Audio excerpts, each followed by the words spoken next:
So I'm going to be doing a review over The Knife of Never Letting Go by Patrick Ness. I personally really enjoy this book. I will have a section that is spoilers, so I will warn you for that, but the first section of this video will not have spoilers, so if you don't want to know what's going on in the book, I will do a brief summary, basically an obscure thing of what's on the back of the book. So if you don't want to know anything, this probably isn't the video for you, but I will talk about my thoughts on the book in the most obscure way I possibly can. But yeah, so the summary is there is a 12-year-old boy named Todd Hewitt who lives on a planet called New World where all living creatures have their thoughts being able to be seen and heard, which is called the noise. And because of the noise, all the women died. That's the summary. I know it's really, really strange, but I personally really enjoy this book. I think that the characters are amazing. I love all of the ways that they interact with each other. I love all the action in this book. I think that the action is so amazing. I love the climax of this book. I remember reading the climax and being like, what's gonna happen next? It's an amazing book, and I really appreciate Patrick Ness for making it so great and unlike anything I've ever read before. It is a weird concept. I'm not gonna say it's not, but I personally think it was executed just really, really well, and I really enjoyed being able to see this new concept that I at least had never thought of anything like this, and have never seen anything like this, and for it being a dystopian that, there's a lot of dystopians that are very similar, and I'm not someone who normally enjoys dystopian as much as other genres, so I was like, oh, cool, this will be fun. But I don't know what I was expecting, but I was not expecting this, and I really love this book, and I love the characters, and they mean so much to me. I would 100% recommend this book if you are wanting to watch the film, which is called Chaos Walking, and it's going on in theaters March 5th of 2021. If you want to watch the film, but you want to read the book, or you were like, should I read the book before I watch the film? I would 100% recommend to read the book. That is my thoughts, non-spoiler wise. I will get into spoilers, so if you don't want to be spoiled, I will go into very, very big, things that happen in the plot, so if you don't want to know that, which is perfectly fine, I will do that in 3, 2, 1. So now we're in spoilers, and well, now that everyone's gone, let's talk about Todd. Todd is a character I have an unpopular opinion about. I love him from start to finish. I know what he did was not okay. He should not have killed that spackle. He should not have done many of the things that he did. You should not kill things. But I think the way that it was, I think that people also forget that for 12 years of his life, he was told that the spackle killed people he loved and people he knew loved. He thought that his life, he thought that the noise wouldn't have happened because of the spackle. Of course, that's not true. None of that is true.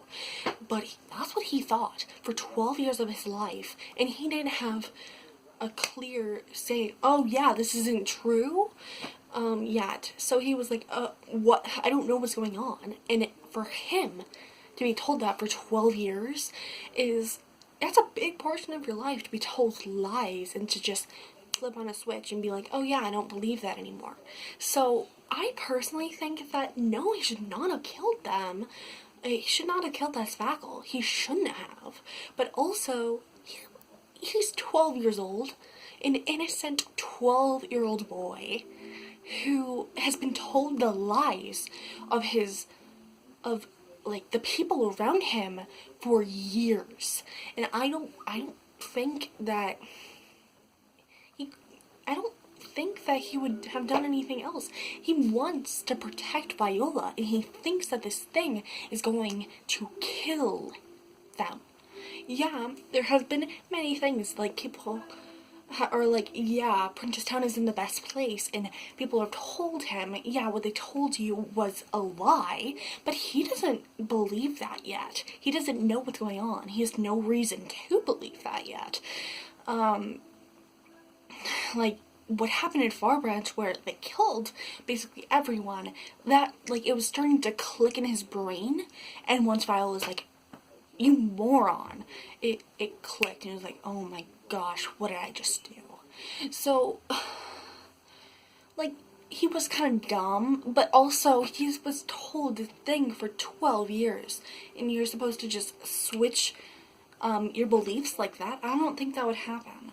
So I'm not saying what he did was okay, but I personally love his character, and then towards the end, of course, everyone loves Todd. I don't think I've met a single person who's like, oh yeah, I don't like Todd at the end. But I've heard so many people who are like, yeah, I don't like Todd at the beginning. I was like, yeah, it's supposed to be dumb. He's supposed to be doing stupid decisions, but you also are supposed to understand why he's doing those things. And then let's get into Viola. I love Viola. I think she's such a strong character, and I love that she's fully educated and she is seen as so powerful, and I love her so much. I love Todd and Viola's relationship. It is such a wonderful, beautiful friendship, and I love to see a guy and a girl being friends and not being weird. I love that we got to see that in this book. I love that you can tell that there could be something there later, but they're not gonna act on it right now because it's not the time. It's not the time to do that right now. They have an army attacking them, and so I love what they did with those characters. I love the villains. I think that the things they did with the villains were amazing. I love the Davy Prentice Jr. and Mayor Prentice and Aaron. I love how they're all so, like, completely out of it. And, like, even Todd's like, what the heck are you talking about? I once believed this. And he's like, why did I believe this? So I love that so much. I think that when, at the climax, when Viola kills Aaron, it was so cool, and I loved that part. It was so cool.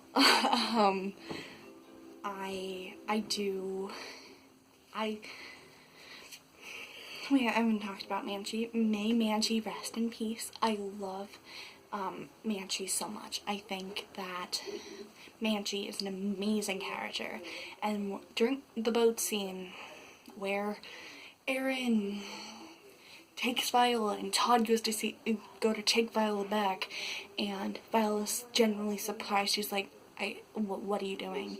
Because she just saw Todd kill the spackle, so she thinks he's a bad person, and then she's like, oh my goodness, you came to save me, and then just another roller coaster with Todd having to leave Manchi to be able to save Viola, and it made me so sad. I was like, no! And I love that it's a talking dog, and that it actually makes sense, because I've not read many books with talking dogs, but in TV, it's terrible. There's one show on Netflix that Rue really enjoys watching, and I'm like, these talking dogs are terrible. And I didn't enjoy it at all. And I love that, like, it's not fluent, so it still seemed like a dog, but you still love Manchi so much, because some things like come out of Manchi's mouth, you're like, what are you talking about? Manchi's so sweet, and I love Manchi so much. I think that Manchi is an amazing character, and I love the relationship between Manchi and Todd and how it evolves. I think that was done amazingly. I do love the noise. I think the way that the noise is represented in a different font, and how sometimes the noise is just Todd talking about his thoughts, and then Viola's like, I can hear what you're thinking, what are you even saying that for? I loved that, because sometimes you forget that his thoughts are actually being heard, and then Viola is saying something about his thoughts, and you're like, oh, yeah, that like, I thought that was really, really cool. I loved, there's a page of just random thoughts, and me and my friend were reading it, and we've just probably spent about 5 minutes just reading what's on the page, and some of them are so serious and kind of sad, but some of them are so funny. Like, I think one is this, like, in bold letters, the circle is round, and I'm like, that was probably my favorite one, and that was so funny. I loved that one. I personally just really enjoyed how they did that.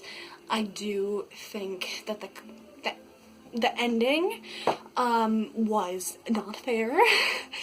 I want to know if Viola dies. I don't think they could have her die because she's the main character, but also, like, they killed off Manchi, so Patrick Ness must not be afraid to kill off main characters, which is something I appreciate, but also, like, my heart, I